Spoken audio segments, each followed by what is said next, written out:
اے خداوند ان کے لیے تو نے خوبصورت جگہ کو تیار کیا ہے۔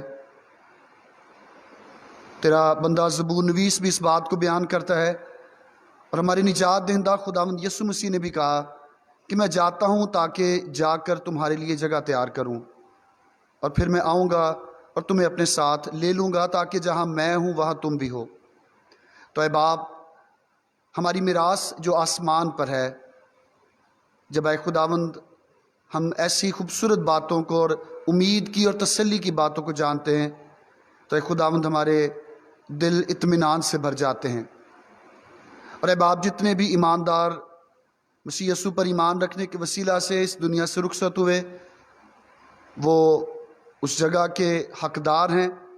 ہم شکر گزاری کے ساتھ منت کرتے ہیں کہ اے خداوند ہم میں سے بھی ہر ایک کو ایسی زندگی گزارنے کی توفیق بخشنا، اور اے باپ ایسی ایماندار زندگی گزارنے کی توفیق بخشنا کہ اے خداوند ہمارے کردار سے، ہمارے گفتار سے تیرے نام کو جلال ملے، اور جب اے باپ ہم بھی اس دنیا سے انتقال کر کے چلے جائیں تو اے خداوند ہم کلام کے مطابق اس اچھی میراث کو حاصل کر سکیں۔ منت کرتے ہیں کہ اے خداوند آج کے دن میں یہ عبادت جو بھائی معظم کی زندگی کے لیے شکر گزاری کے طور پر رکھی گئی، اے باپ تو اس ساری عبادت اور پرستش کو اپنے حضور میں قبول فرمانا، اور اس عبادت کے وسیلہ سے اے خداوند اطمینان اور تسلی کا بڑا کام ان تمام زندگیوں میں ہو۔ عبادت کے بقیہ حصہ میں بھی اے باپ تو ہمارے ساتھ ہونا اور ہماری مدد اور رہنمائی فرمانا، خداوند یسوع مسیح کے نام سے مانگتے اور ہمیشہ پا لیتے ہیں، آمین۔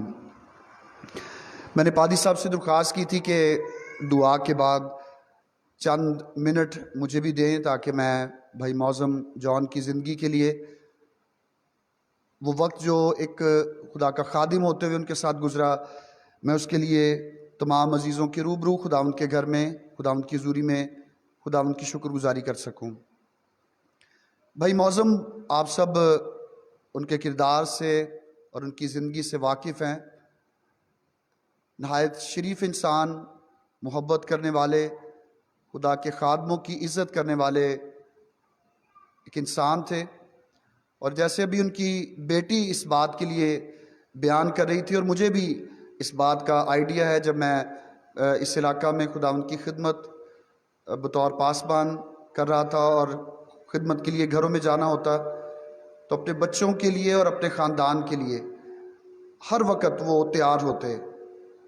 اچھی سے اچھی چیز ہر والد یا والدین ایسا ہی کرتے ہیں، لیکن چونکہ ان کے پاس خداوند نے بیٹیاں رحمت کی صورت میں بخشی تھیں، تو اپنی بیٹیوں سے وہ بہت زیادہ پیار کرتے تھے، اور بے ضرر انسان ان کی ذات سے کسی کو بھی میں سمجھتا ہوں کہ کبھی نقصان نہیں پہنچا۔ لیکن ہم کیسی بھی زندگی گزارتے ہوں، یہ خداوند کی مرضی ہے کہ ہم میں سے ہر ایک نے خداوند کے ٹھہرائے ہوئے وقت پر اس دنیا سے جانا ہے۔ بھائی معظم نے بھی زندگی کے وہ ایام جو خداوند نے انہیں بخشے تھے، انہوں نے اس سے پورا کیا، اور پورا کرنے کے بعد وہ اس دنیا سے رخصت ہوئے۔ کل ہم ان کی آخری رسومات میں بھی شامل تھے۔ انکل مختار اور ان کے خاندان کے ساتھ جو ہمارے خاندان کا تعلق ہے، وہ ایک پرانا تعلق ہے۔ ہماری جو بزرگاں ہیں مسز ڈورس مختار، وہ ہمارے گاؤں سے اسٹنز آباد سے تعلق رکھتی ہیں، اور اسی طرح جب اس خاندان کے ساتھ تعلق ہے تو ان کے گھر میں آنا جانا خدمت کے سلسلہ میں یا تعلق نبھاتے ہوئے اکثر رہا۔ ہمیشہ ہی بھائی معظم کو ایک پیار کرنے والے بھائی پیٹر، اسی طرح بھائی مانول، جب وہ بھی ملک سے باہر تھے تو خاندان کے اندر ایک مرد ہوتے ہوئے وہ ساری چیزوں کو فراہم کرنے میں، جب اس گھر میں زیادہ بیٹیاں تھیں اور انکل مختار وہ بھی اس دنیا سے رخصت ہو گئے، انتقال کر گئے، تو ان کے جانے کے بعد بھائی معظم اس خاندان کو سنبھالتے رہے۔ ایک مرد ہوتے ہوئے ساری چیزیں جو ان کی ذمہ داریوں میں آتی ہیں، ایک داماد بن کر نہیں بلکہ ایک بیٹا بن کر انہوں نے ان سب کاموں کو سر انجام دیا۔ وہ سارا وقت جو بھائی معظم نے اس دنیا میں گزارا اپنے پیاروں کے ساتھ، ایک اچھا وقت تھا، لیکن اب وہ اس دنیا سے رخصت ہو چکے ہیں۔ آج ہم ان کی زندگی کے لیے خداوند کی شکر گزاری کرنے کے لیے موجود ہیں۔ میں یہ سمجھتا ہوں کہ ایسی عبادات یا ایسے وقت جب ہم کسی جانے والے شخص کو یاد کرتے ہیں تو یہ ہمیں بھی جھنجھوڑنے کا وقت ہوتا ہے کہ ہم بھی اپنی زندگی ایسی گزاریں۔ شاید ہم میں سے بہت سوں کا وقت جلد آنے والا ہے، اور ہمارے جانے کے بعد ہمیں کن الفاظ میں یاد کیا جائے گا، یہ سب سے اہم ہے۔ بھائی معظم خداوند سے پیار کرنے والے، اپنی زندگی میں انہوں نے خداوند یسوع مسیح کو قبول کیا، بپتسمہ یافتہ تھے، خداوند کے ساتھ چلنے والے تھے۔ میں خدا کا خادم ہوتے ہوئے ان کے لیے، ان کی زندگی کے لیے خداوند کا شکر ادا کرتا ہوں، اور اپنی بہن رانی کے لیے، بالخصوص دونوں بیٹیوں کے لیے، اور ان کی بہنوں کے لیے، بھائیوں کے لیے، مسز ڈورس مختار صاحبہ اور ان کے خاندان کے لیے خداوند کے حضور میں دعا گوں کہ خداوند ان کی زندگی میں ہر آئندہ آنے والا جو دن ہے اس میں اور زیادہ اطمینان اور تسلی کو پیدا کرے۔ خداوند آپ سب کو برکت دے۔ شکریہ۔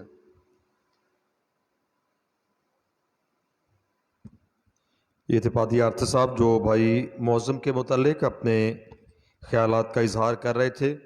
اکلیسیا میں خدمت کے دوران اور خاندانی طور پر انہوں نے بھائی معظم کو ان کی زندگی میں کیسا دیکھا اور کیسا پایا، اور بھائی معظم ہم سب کے سامنے ایک کھلی کتاب کی طرح تھے، اور سب ان کی شخصیت سے اچھی طرح واقف تھے، اور سب انہیں جانتے تھے کہ ان کا کردار، ان کی شخصیت، ان کا بول چال، ان کی گفتگو کیسی تھی۔ اور ہم سب جانتے ہیں کہ نرم مزاج، نرم دل، سادہ فہم، حلیم اور فروتن شخص تھے، اور ہر ایک کے ساتھ بڑے پیار اور محبت کے ساتھ پیش آنے والے، پیار اور محبت کے ساتھ بات کرنے والے شخص تھے۔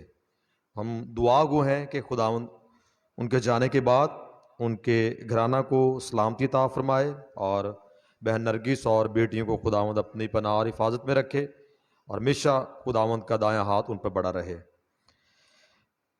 بھائی معظم جان کی سوانح عمری آپ کے سامنے بیان کروں گا، اس کو غور سے سنیے۔ ان کا پورا نام معظم جان وائٹ تھا۔ ان کے والد کا نام رحمت وائٹ اور ان کی والدہ کا نام بملا اختر تھا۔ وہ 30 ستمبر 1964 کو ساہیوال مشن ہاسپٹل میں پیدا ہوئے، اور وہ 3 بھائی اور 3 بہنیں تھے، اور معظم بھائی کا اپنی فیملی میں جو نمبر تھا وہ 5واں تھا، اور ان کے 3 بھائی اور 3 بہنیں، جن میں سب سے بڑی بہن جیسمن، پھر اس کے بعد بھائی جوزف روبنسن، بھائی سیمسن اور بہن رومینا، اور 5ویں نمبر پر بھائی معظم، اور 6ٹھے نمبر پر بہن سلمہ ہے۔ ابتدائی تعلیم انہوں نے مشن سکول سے حاصل کی، پرائمری تک، اور اس کے بعد پھر وہ گورنمنٹ ہائی سکول میں انہوں نے ایڈمیشن لیا، اور وہاں پر انہوں نے میٹرک کیا، اور پھر اس کے بعد بی اے تک تعلیم انہوں نے حاصل کی، پرائیویٹ بی اے کیا، اور اس کے بعد پھر انہوں نے باقاعدہ ملازمت کا آغاز کیا، اور U B L United Bank میں بطور کیشیئر وہ کام کرتے رہے، اور یہ تقریباً سن 1995 سے 97-98 کے درمیان کی بات ہے۔ اور اس کے بعد ان کی ازدواجی زندگی کا سفر جو 6 نومبر 1998 میں شروع ہوا، اور مختار مسیح کی بیٹی بہن نرگس سے ان کی شادی ہوئی، اور خداوند نے ان کو اولاد جیسی برکت عطا کی۔ 2 بیٹیاں سائرہ معظم اور مائرہ معظم عطا کی، اور اسی دوران انہوں نے پھر مختلف کاروبار کیے، مختلف جگہوں پر وہ کام کرتے رہے۔ خداوند نے اپنے بندہ کو برکت عطا کی، اور آخر کار وہ زمینی مسافرت پوری کر کے، اپنے وقت کو پورا کر کے، اپنے ایام جو خداوند نے ان کو عطا کیے اس دنیا میں رہتے ہوئے گزار کے، پورا کر کے 17 مئی 2022 بروز منگل صبح 5 بجے وہ انتقال کر گئے، اور خداوند کی مرضی کے مطابق حکم خداوندی پر وہ خداوند کے پاس چلے گئے۔ دعا گو ہیں کہ خداوند ان کے سارے گھرانہ کو اطمینان اور تسلی عطا فرمائے۔ آئیے اپنے سروں کو جھکائیں اور دعا مانگیں۔ دعا کے لیے دعوت دوں گا پادری پیٹر صاحب کو، وہ تشریف لائیں گے اور دعا میں ہم سب کی رہنمائی کریں گے۔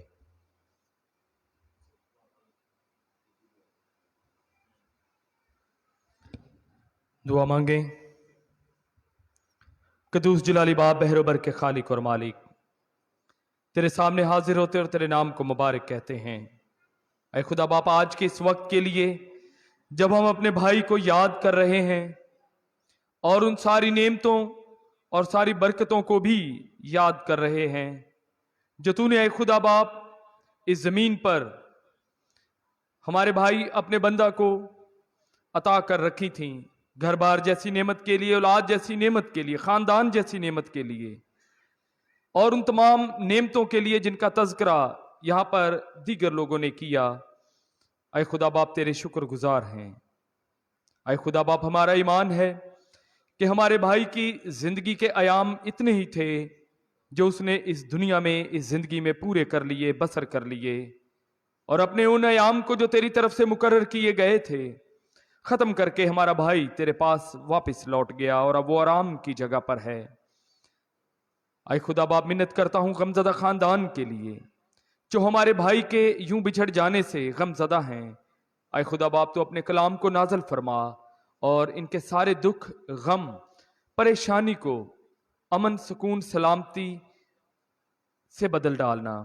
حاضر جماعت کے لیے منت کرتا ہوں، وہ تمام عزیز و اقارب جو دور و نزدیک سے یہاں پر اس لیے موجود ہیں تاکہ اے خدا باپ تیرے بندہ اپنے بھائی کو یاد کر سکیں، اس کی زمینی زندگی کو، اس مسافت کو یاد کر سکیں اور اس کے خاندان کے ساتھ دکھوں کو بانٹ سکیں۔ اے خدا باپ ہمارا جمع ہونا تیرے نام کی حمد و ثنا، تیرے نام کی تعریف تمجید کرنا تیرے حضور قبول اور مقبول ٹھہرے۔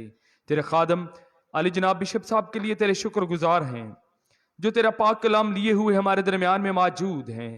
منت کرتا ہوں کہ کلام کا جو بیج ہماری زندگیوں میں اور بالخصوص غمزدہ خاندان کی زندگی کے لیے کھولا جائے، اے خدا باپ وہ ان کے لیے تسلی اور اطمینان کا سرچشمہ بنے۔ اپنے خادم کے ساتھ ہونا، کلام کی حکمت، الفاظ کی ترتیب اور خوبصورتی عطا فرمانا۔ دعا مانگتے ہیں تیرے بیٹے مسیح کے نام میں، آمین۔ میرے عزیزو، اس سے پہلے کہ ہم خداوند کے کلام مقدس کو تلاوت کریں اور خداوند کے زندہ اور پاک کلام کو اپنی ہدایت اور رہنمائی کے لیے اور بالخصوص غمزدہ خاندان کی تسلی کے لیے، اطمینان کے لیے سنیں، میں نے پادری صاحب سے ریکویسٹ کی کہ میں بھائی معظم کے لیے چند الفاظ جو میرا ان کے ساتھ بحیثیت ایک علاقے میں رہتے ہوئے اور ایک چرچ میں بطور پاسبان، بطور خادم جو میرا ان کے ساتھ تعلق تھا، اس کے متعلق میں تھوڑا سا بیان کر سکوں۔ بھائی معظم جان، ان کی شخصیت کسی سے بھی ڈھکی چھپی نہیں ہے، بڑی خوبصورت شخصیت کے مالک تھے۔ خداوند خدا نے اپنے بندہ کو بڑا ہی نرم اور حلیم دل عطا کر رکھا تھا۔ صاف دل تھے، صاف گو تھے، حلیم تھے، کم گو تھے، شریف انسان تھے، اور جتنی بھی زندگی کے ایام جو خداوند خدا کی طرف سے خدا کی پاک مرضی کے مطابق ان کے لیے اس دنیا میں رہنے کے لیے مقرر کیے گئے تھے، ان تمام ایام میں جو وقت ان کا خاص طور پر اس چرچ میں، اس کلیسیا کے ساتھ، اور وہ وقت جو میرے دیکھتے دیکھتے یا ہم دونوں نے اکٹھے گزارا، میں نے کبھی بھائی کو اونچی آواز میں بولتے، نہ کسی سے لڑتے، نہ کسی سے شکوہ گلا کرتے ہوئے دیکھا۔ ظاہر ہے انسان ہیں، ہم سبھی انسان ہیں، انسان کی زندگی میں شکوہ بھی ہوتا ہے، گلا بھی ہوتا ہے، بہت ساری مشکلات، پریشانیاں بھی ہوتی ہیں، لیکن ہمارا بھائی ان کو بڑی دلیری کے ساتھ ان کو فیس بھی کرتا رہا۔ انسان ہوتے ہوئے ہم سبھی کسی نہ کسی حالت میں جسمانی طور پر، خاندانی طور پر، معاشرتی طور پر، مذہبی طور پر ان ساری حالتوں سے گزرتے ہیں، لیکن ایک خاص بات جو میں نے اپنے بھائی کی زندگی میں دیکھی، جیسا خداوند کے پاک کلام میں لکھا ہے کہ جان دینے تک وفادار رہ تو میں تجھے زندگی کا تاج دوں گا۔ کبھی میں نے ان کی زبان سے خدا کے لیے کوئی شکوہ اور گلہ نہیں دیکھا۔ ہم بھی انسان ہیں اور ہمارا بھائی بھی انسان تھا. جب ہم دوسروں کو بھی دیکھتے ہیں اور اپنے آپ کو بھی دیکھتے ہیں، جب بیمار ہوتے ہیں، مشکل پریشانی میں آتے ہیں، تو پھر ہمارا سوال خدا سے ہوتا ہے. لیکن ہمارے بھائی نے ایمان کی اچھی کشتی لڑی، اور وہ ایمان جو خداوند خدا نے اپنے بندہ کو عطا کر رکھا تھا، میں خداوند خدا میں پر امید ہوں کہ وہ خداوند کے پاس آرام کی جگہ پر ہیں. اور ہمارا ہر ایک کا جو اس وقت خداوند کے گھر میں موجود ہیں، جو ان سے محبت رکھتے تھے اور ان کی محبت میں یہاں پر موجود ہیں، یقیناً ہم میں سے ہر ایک کا ایمان، امید، یقین اور بھروسہ بھی یہی ہے. لیکن انسان ہوتے ہوئے میرے عزیزو، اس بات کو ہم بھائی معظم جان ان کی حادثاتی موت سے یہ سیکھ سکتے ہیں کہ ایسی موت اور ایسا حادثہ کبھی بھی کسی کے ساتھ کسی وقت بھی پیش آ سکتا ہے. اب ضرورت اس بات کی ہے کہ ہم اس حادثے سے اپنی زندگی کے لیے کیا سیکھتے ہیں، کہ ہم اپنا وقت، اپنی عمر اور اپنی باقی ماندہ زندگی خداوند خدا کے ساتھ گزاریں، تاکہ ہمارے رحلت کر جانے کے بعد بھی ہمارے عزیز و کارب بہن بھائی اس بات پر ایمان، امید، یقین اور بھروسہ رکھ سکیں کہ ہم بھی آرام کی جگہ پر موجود ہوں گے. خداوند خدا آپ سب کو برکت بخشے. کلام خدا میں سے تلاوت کو سنیں. ایوب کی کتاب اس کا 19واں باب 21ویں آیت سے 27ویں آیات تک تلاوت کی جائے گی. ایوب کی کتاب اس کا 19واں باب 21ویں آیت سے 27ویں آیات تک تلاوت کی جائے گی. کلام خدا میں لکھا ہے: اے میرے دوستو، مجھ پر ترس کھاؤ کیونکہ خدا کا ہاتھ مجھ پر بھاری ہے. تم کیوں خدا کی طرح مجھے ستاتے ہو اور میرے گوشت پر قناعت نہیں کرتے؟ کاش کہ میری باتیں اب لکھ لی جاتی، کاش کہ وہ کسی کتاب میں قلم بند ہوتی، کاش کہ وہ لوہے کے قلم اور سیسے سے ہمیشہ کے لیے چٹان پر کندہ کی جاتی. لیکن میں جانتا ہوں کہ میرا مخلصی دینے والا زندہ ہے، اور آخر کار وہ زمین پر کھڑا ہوگا، اور اپنی کھال کے اس طرح برباد ہو جانے کے بعد بھی میں اپنے اس جسم میں سے خدا کو دیکھوں گا، جسے میں خود دیکھوں گا اور میری آنکھیں دیکھیں گی، نہ کہ بیگانہ کی. میرے گردے میرے اندر فنا ہو گئے ہیں. کلام خدا کا پڑھا اور سنا جانا ہم سب کے لیے برکت کا باعث ہو. آمین. کلام خدا کے لیے دعوت دوں گا بشپ صاحب کو، وہ تشریف لائیں گے اور خداوند کی آواز ہم سبوں تک پہنچائیں گے.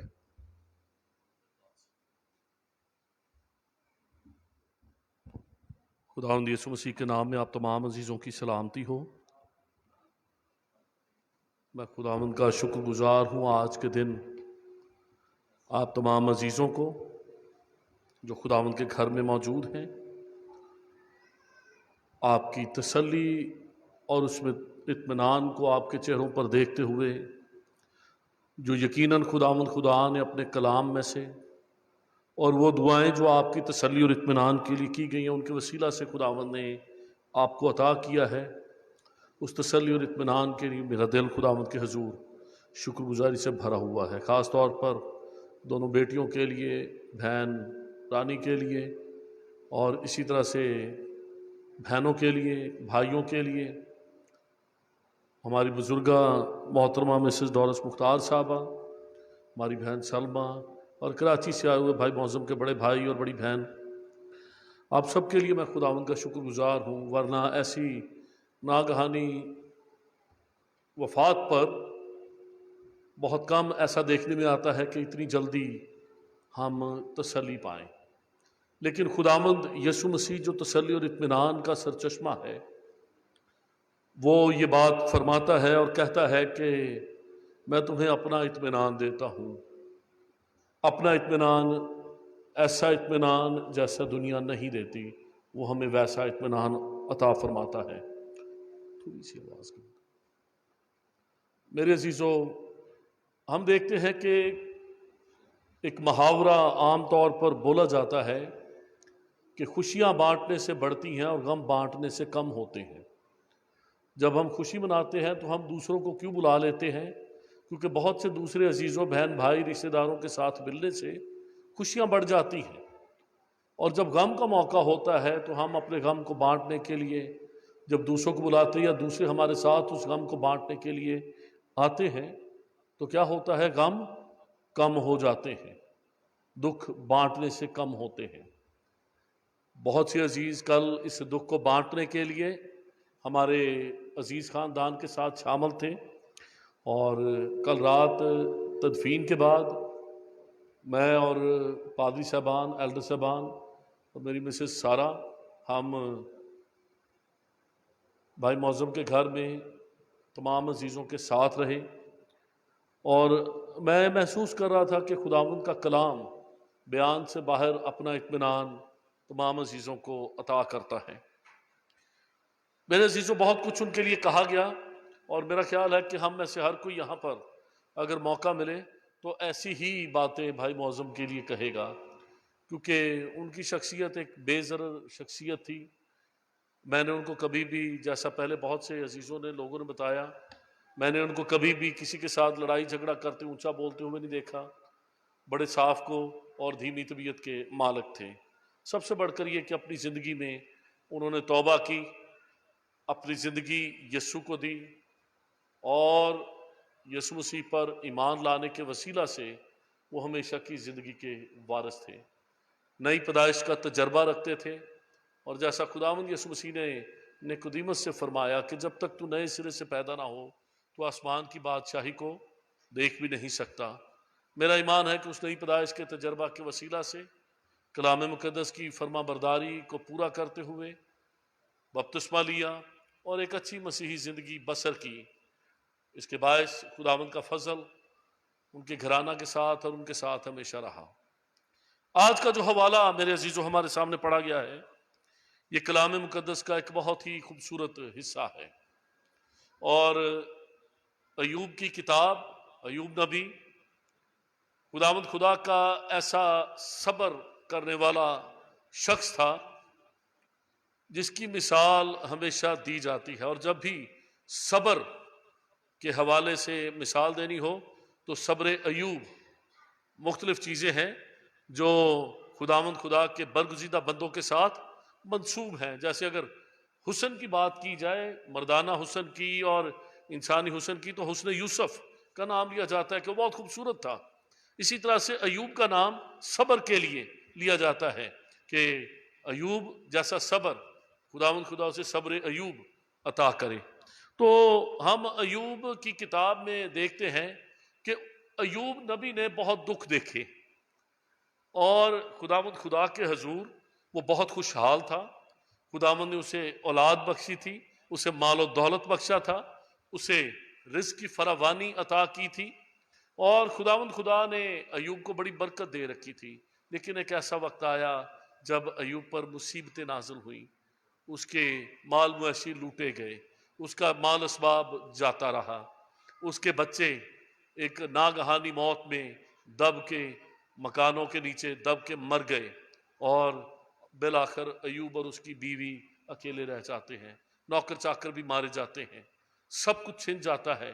اور جب سب کچھ چھن جاتا ہے تو ایوب اپنے بدن میں بہت زیادہ دکھ پاتا ہے، بہت زیادہ دکھ پاتا ہے، اور اس کا بدن ہر طرح کی بیماری، اندرونی اور بیرونی پھوڑے پھنسیوں سے بھر جاتا ہے، اور ایسی دردناک صورتحال میں ہے کہ انسان اس کا تصور نہیں کر سکتا۔ لیکن وہاں پر بھی ہم ایوب کے صبر کو اور اس کی اس امید کو جو وہ خداوند خدا پر رکھتا ہے باکمال پاتے ہیں۔ آج کی یہ جو عبادت ہے، میں یہ بتانا چاہوں گا، اس عبادت کا مقصد میں اور آپ ہیں۔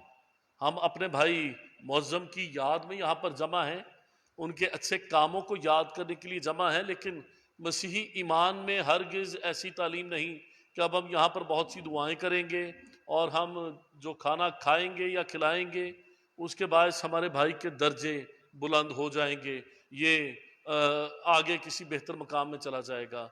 خداوند یسوع مسیح پر ایمان رکھنے کے وسیلہ سے دو باتیں بتانا چاہوں گا جو شخص اپنی زندگی میں خداوند یسوع مسیح پر ایمان رکھتا ہے۔ سب سے پہلے تو کلام مقدس میں لکھا ہے، جتنوں نے اسے قبول کیا، یعنی یسوع مسیح کو قبول کیا، اس نے یعنی خدا نے انہیں اپنے فرزند ہونے کا حق بخشا۔ یہ انسان کے لیے ایک بہت بلند درجہ ہے کہ وہ خدا جس نے مٹی سے انسان کو بنایا، خلق کیا، وہ خدا اپنے بیٹے پر ایمان رکھنے کے وسیلہ سے ہمیں اپنا فرزند بنا لے۔ تو بھائی معظم کیونکہ خداوند یسوع مسیح پر ایمان رکھتے تھے، وہ ہمیشہ کی زندگی پائے ہوئے اور نئے سرے سے پیدا ہوئے خدا کے بندے تھے، اس لیے اس زمین پر رہتے ہوئے ہی اس انسان کا درجہ اتنا بلند ہو جاتا ہے کہ وہ خداوند خدا کا فرزند بن جاتا ہے۔ پہلی بات یہ ہے۔ دوسری بات، خداوند کے کلام میں لکھا ہے پس جو مسیح میں ہیں ان پر سزا کا حکم نہیں ہے۔ جو خداوند یسوع مسیح پر ایمان رکھتے ہیں ان کے لیے کوئی حساب کتاب، کوئی سزا نہیں ہے، بلکہ خداوند یسوع مسیح کا خون ان کے گناہوں کا عوض اور کفارہ ٹھہرتا ہے۔ خداوند یسوع مسیح نے صلیب پر اپنی جان دے کر ہمارے گناہوں کا کفارہ ادا کر دیا، ہمارے گناہوں کا جرمانہ عطا کر دیا۔ میرے عزیزو، آج کے دن جب ہم اپنے بھائی کی زندگی کو دیکھتے اور یاد کرتے ہیں تو اس عبادت کا مطلب اور مقصد یہ ہے کہ اس کی زندگی کو اپنے سامنے رکھتے ہوئے اور خداوند کے کلام کو اپنے سامنے رکھتے ہوئے ہم اپنا طرز عمل بہتر بنائیں اور خوبصورت بنائیں، ہم اپنی روش کو بہتر کریں، اپنے ایام زندگی خداوند خدا کے حضور میں گزاریں تاکہ خداوند خدا کے حضور ایسا دانا دل پائیں کہ ہماری زندگی خداوند کے حکموں کے مطابق بسر ہو۔ یہاں پر خداوند کا بندہ ایوب یہ بات کہتا ہے، کاش میری باتیں اب لکھ لی جاتی اور کاش وہ کسی کتاب میں قلم بند ہوتی، کاش کہ وہ لوہے کے قلم اور شیشے سے ہمیشہ کے لیے چٹان پر کندہ کی جاتی۔ یہ کیا کہا جا رہا ہے؟ اس کا کیا مطلب ہے؟ یہ جو سپیکر ہے اس کے ساتھ ہم ایک پتھر لگا ہوا دیکھتے ہیں، کس کس کو یہ پتھر نظر آ رہا ہے؟ جیسا ہم اکثر کتبے لگاتے ہیں، یہ پتھر سامنے لگا ہوا ہے۔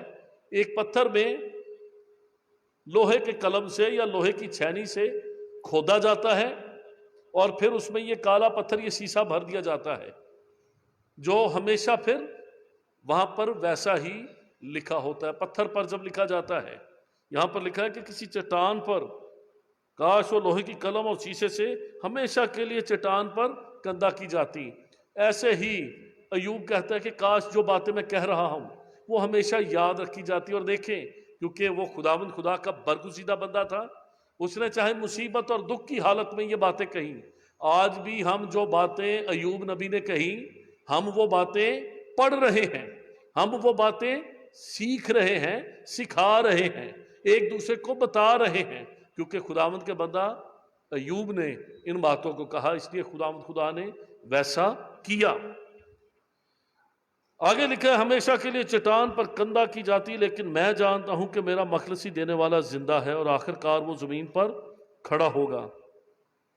میں اپنے کھال کے اس طرح برباد ہو جانے کے بعد بھی میں اپنے اس جسم میں سے خدا کو دیکھوں گا۔ کتنی بڑی بات! وہ اس بات کو جانتا ہے کہ ایک وقت ایسا آئے گا کہ جب میری یہ کھال، میرا یہ بدن جو زمینی بدن ہے، یہ برباد ہو جائے گا، اس کو مٹی کھا جائے گی، یہ ختم ہو جائے گا، لیکن اس میں سے بھی وہ کیا کہتا ہے کہ میں اپنے اس جسم میں سے خدا کو دیکھوں گا، جسے میں خود دیکھوں گا اور میری آنکھیں دیکھیں گی، نہ کہ بیگانہ کی۔ میرے عزیزو، خداوند خدا کا کلام یہاں پر اپنے بندہ ایوب کے توسط سے، اس کی معرفت ہمیں یہ بات سکھاتا ہے کہ جب ہم اس روئے زمین پر اپنی آنکھیں بند کر لیتے ہیں تو اس کا مطلب یہ نہیں کہ پھر ہماری آنکھیں بند ہو جاتی ہیں۔ ایک ایماندار کی آنکھیں کھلی رہتی ہیں۔ ہم خداوند یسوع مسیح کے صلیب کے واقعہ کو جب دیکھتے اور غور کرتے ہیں تو واقعہ صلیب پر ایک ڈاکو جو خداوند یسوع مسیح کے ساتھ ہے، وہ خداوند یسوع مسیح سے کیا کہتا ہے کہ اے یسوع، جب تو اپنی بادشاہی میں آئے تو مجھے یاد کرنا۔ اب دیکھتے ہیں بظاہر تو اس صلیب پر خداوند یسوع مسیح نے بھی جب 7واں کلمہ پڑھا، سر جھکا کر جان دے دی، میں اپنی روح تیرے ہاتھوں میں سونپتا ہوں، تمام ہوا، یہ کہا اور سر جھکا کر جان دے دی۔ خداوند یسوع مسیح صلیب پر اپنی جان دینے کے بعد مر گیا۔ ہم رسولوں کے عقیدہ میں بھی اس بات کا اقرار کرتے ہیں کہ یسوع مسیح مر گیا، دفن ہوا، عالم ارواح میں اتر گیا، تیسرے دن مردوں میں سے جی اٹھا۔ اسی طرح سے وہ ڈاکو بھی مر گیا، لیکن مرنے کے بعد بھی ہم دیکھتے ہیں کہ خداوند یسوع مسیح اسے کیا کہتا ہے کہ تو آج ہی میرے ساتھ فردوس میں ہوگا۔ یعنی اس موت کے بعد بھی ایک نئی زندگی ہماری منتظر ہے، جہاں پر خدا نے ہمارے لیے انتظام کیا ہے۔ میں کل بھی ایک بات کر رہا تھا، سے چند دن پہلے بھی ایک میموریل سروس پر میں یہ بات کر رہا تھا کہ صرف مسیحی ایماندار کا یہ استحقاق ہے کہ اس کی قبر کی جگہ پر لکھا جائے ریسٹ ان پیس، اطمینان میں آرام کرو۔ جب تک خداوند یسوع مسیح نہیں آتا تم اطمینان کی حالت میں آرام کرو۔ صرف مسیحی کے پاس یہ یقین کے ساتھ ایک مسیحی ہی اپنی قبر کے اوپر یہ لکھ سکتا ہے، کیونکہ ہم جانتے ہیں کہ خداوند یسوع مسیح اس نے ہمارے گناہوں کا کفارہ دے دیا ہے۔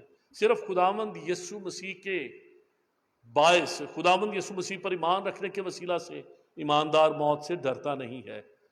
یہاں پر ہم دیکھتے ہیں کہ خداوند یسوع مسیح سے سینکڑوں ہزاروں سال پہلے ایوب نبی یہ بات کہتا ہے، میں جانتا ہوں کہ میرا مخلصی دینے والا زندہ ہے اور آخرکار وہ زمین پر کھڑا ہوگا، اور میں اپنی کھال کے اس طرح برباد ہو جانے کے بعد بھی اپنے اس جسم میں سے خدا کو دیکھوں گا۔ میرے عزیزو، بہت دفعہ ہم جاننا چاہتے ہیں کہ مرنے کے بعد ہمارے ساتھ کیا ہوگا۔ ہم بہت دفعہ اپنے انسانی پیمانے لے کر فردوس، خداوند یسوع مسیح کی آمد ثانی سے پہلے کا جو حصہ ہے، جو مقدسین کے لیے آرام، جب تک وہ آرام حاصل کریں گے تب تک کہ اس حصہ کو ہم بعض اوقات اپنی اپنی تشریحات کرتے ہیں، اور پھر جب ابدیت جو ہم خداوند یسوع مسیح کے ساتھ آسمان پر اٹھائے جانے کے بعد جب قیامت ہو جائے گی، جب خاتمہ ہو جائے گا، اس کے بعد جب ہم ابدیت خداوند خدا کے ساتھ، خدا باپ کے ساتھ بسر کریں گے، تو ہم بعض اوقات اپنی اپنی سوچ، اچھا وہاں پہ ایسا ہوگا، وہاں پہ یہ ہوگا، وہاں پہ وہ ہوگا۔ آئیے کچھ دیر کے لیے ہم دیکھیں گے کہ خداوند کا کلام اس کے متعلق ہمیں کیا سکھاتا ہے۔ اگر آپ کے پاس بائبل مقدس ہے تو میرے ساتھ متی کی کتاب، متی کی انجیل، متی کی انجیل اس کا 22واں باب، اس کی 23ویں آیت سے ہم پڑھیں گے۔ لکھا ہے، اسی دن صدوقی جو کہتے ہیں کہ قیامت نہیں ہوگی، اس کے پاس ہے اور اس سے یہ سوال کیا۔ صدوقی ایک ایسا فرقہ تھا، ایک ایسے لوگ تھے جو قیامت پر یقین نہیں رکھتے۔ قیامت کا مطلب کیا ہوتا ہے؟ سب سے پہلے ہم یہ دیکھیں گے، ہم بعض اوقات یہ سمجھتے ہیں کہ قیامت کا مطلب یہ ہے کہ مر جانا، جس دن سارے مر جائیں گے، کیونکہ جس دنیا میں، جس معاشرے میں ہم رہتے ہیں، وہاں پر جس دن زلزلہ آ جائے، تباہی مچ جائے، سونامی آ جائے، بہت سے لوگ مر جائیں، تو سرخی کیا لگتی ہے، کیا لکھا جاتا ہے؟ قیامت کا منظر تھا۔ بہت سے لوگ، لاشیں پڑی ہوئی تھی۔ میرے عزیزوں، قیامت والے دن لاشیں نہیں پڑی ہوں گی، بلکہ قیامت والے دن تو موت کو باندھ دیا جائے گا۔ اس دن لوگ موت مانگیں گے اور موت نہیں ملے گی۔ قیامت کا مطلب جی اٹھنا ہوتا ہے۔ ہم قیامت کے منظر کو سمجھتے ہیں کہ جب ہر طرف لوگ مرے پڑے ہوں گے تو پھر قیامت ہوگی۔ میرے عزیزوں، قیامت کے دن موت کا کچھ اختیار نہیں رہے گا۔ اس دن کے لیے تو لکھا ہے کہ جو بدکار ہیں اور جو خدا کے ساتھ نہیں چلتے، ان کے لیے کیا لکھا ہوا ہے؟ وہ کہیں گے، آئے پہاڑوں ہم پر گر پڑو۔ لوگ موت مانگیں گے اور ان کو موت نہیں ملے گی، کیونکہ برا کا غضب ان کے سامنے ہوگا، وہ اس برا کا سامنا کرنے سے ڈریں گے۔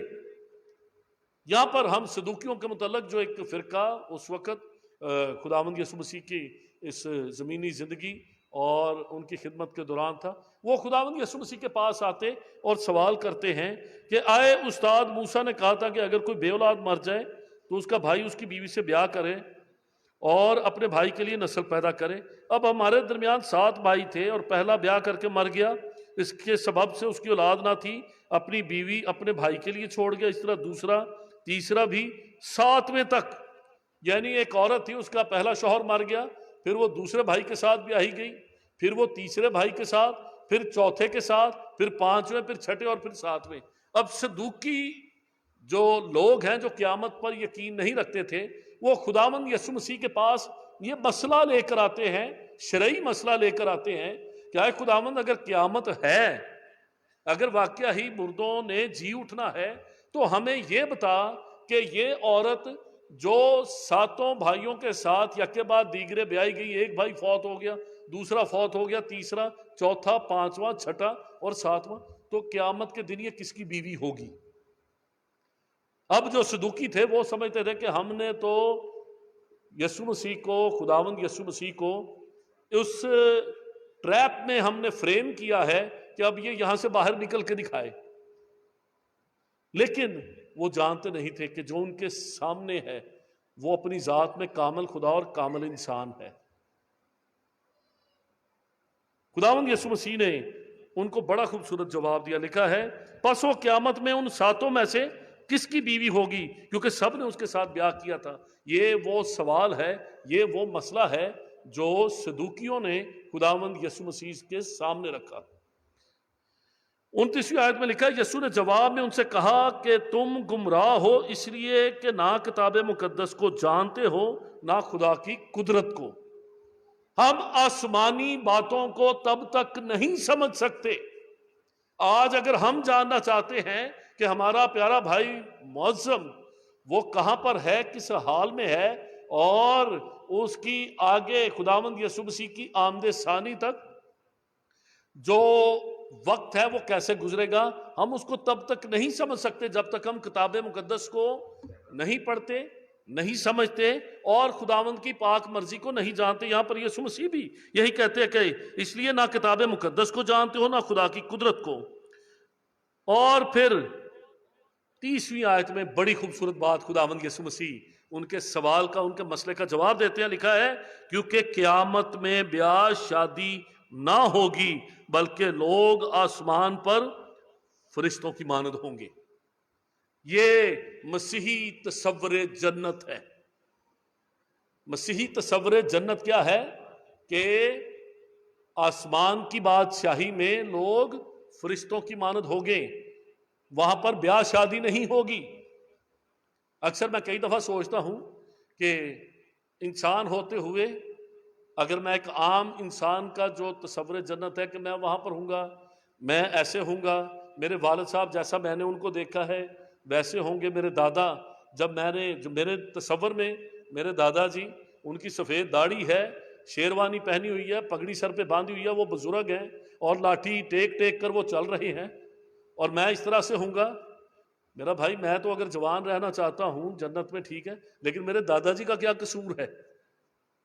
خدا نے ان کو ایک الگ شخصیت کے طور پر پیدا کیا تھا، کہ میرا دادا بنا کے تو پیدا نہیں تھا کیا کہ وہ جنت میں یا ہمیشہ کی زندگی میں آسمان کی بادشاہی میں بھی وہ چھڑی کے ساتھ ہی بزرگ ہو کے چل رہے ہیں۔ یہ وہ باتیں ہیں جو انسان ہوتے ہوئے ہمارے خیالات ہیں کہ جنت میں یہ ہوگا، جنت میں ایسے ہوگا، جنت میں ویسے ہوگا۔ خداوند خدا کا کلام، خداوند یسوع مسیح یہاں پر یہ بتاتے ہیں کہ خداوند کے لوگ، کیا لکھا ہے کہ قیامت میں بیاہ شادی نہ ہوں گے بلکہ لوگ آسمان پر فرشتوں کی مانند ہوں گے۔ ایک بڑا خوبصورت حوالہ میں آپ کے سامنے اور رکھنا چاہوں گا، اگر آپ کے پاس بائبل مقدس ہو تو کرنتھیوں کا خط میرے ساتھ کھولیں،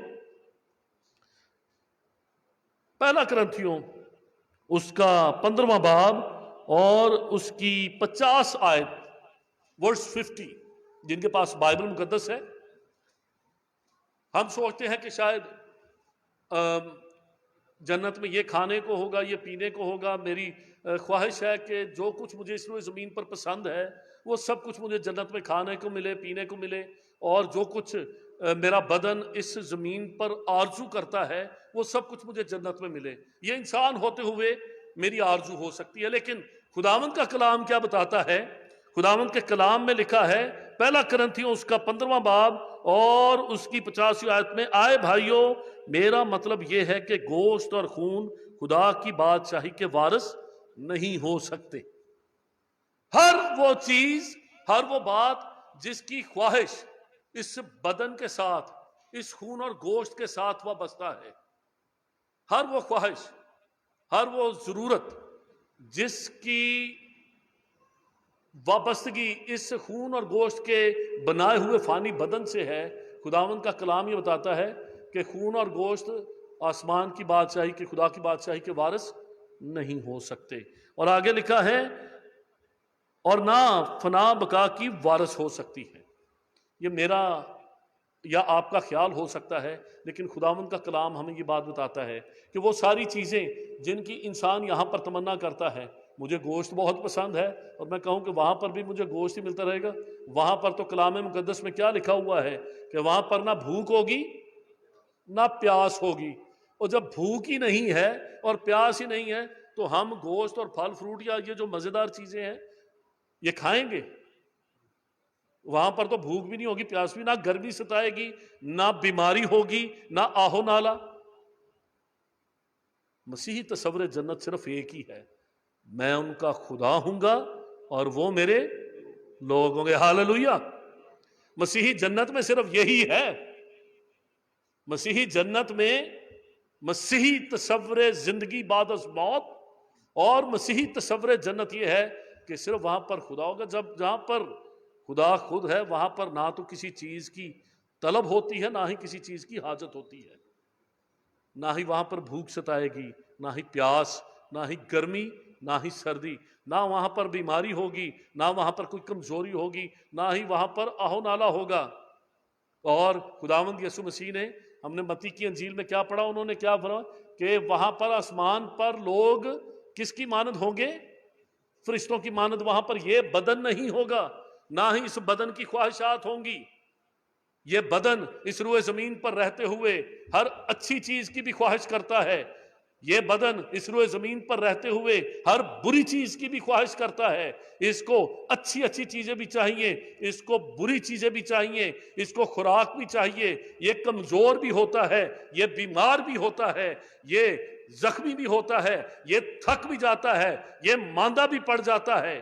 لیکن آسمان پر جو جلالی بدن مسیحی ایماندار کو دیا جائے گا، نہ تو وہ کسی چیز کی خواہش کرے گا، اس جلالی بدن کو کسی چیز کی خواہش نہیں ہوگی، اس جلالی بدن کو کوئی فنا نہیں ہوگی، وہ جلالی بدن فانی نہیں ہوگا۔ یہ بدن تو فانی ہے، اس نے ایک دن مٹ جانا ہے۔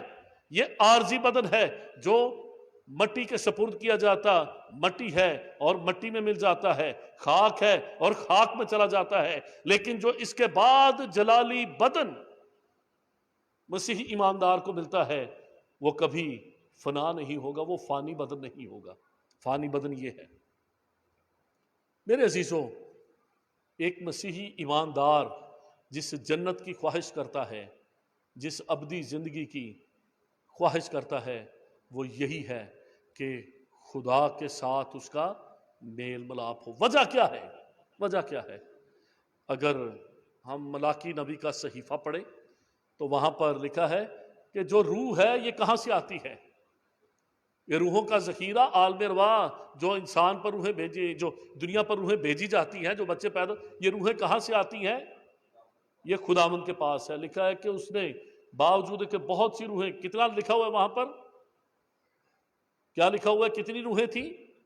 اس نے باوجود بہت سی روحوں کے، ارواح کے ہونے کے باوجود ایک ہی کو نہیں بھیجا۔